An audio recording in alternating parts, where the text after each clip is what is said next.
I'd like to refinish it and sell it, see what happens.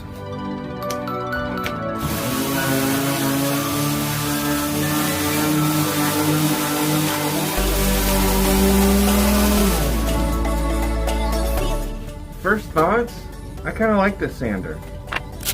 It's the right shape, it feels good in the hand. It does a good job, it's going the right speed. Like, I mean, the sander's got to sand, that's number one. It's picking up the dust. There's not a lot of dust flying anywhere, and it, like I said, it feels good. I don't feel like I have to push. It has some weight to it. For $26 or $27,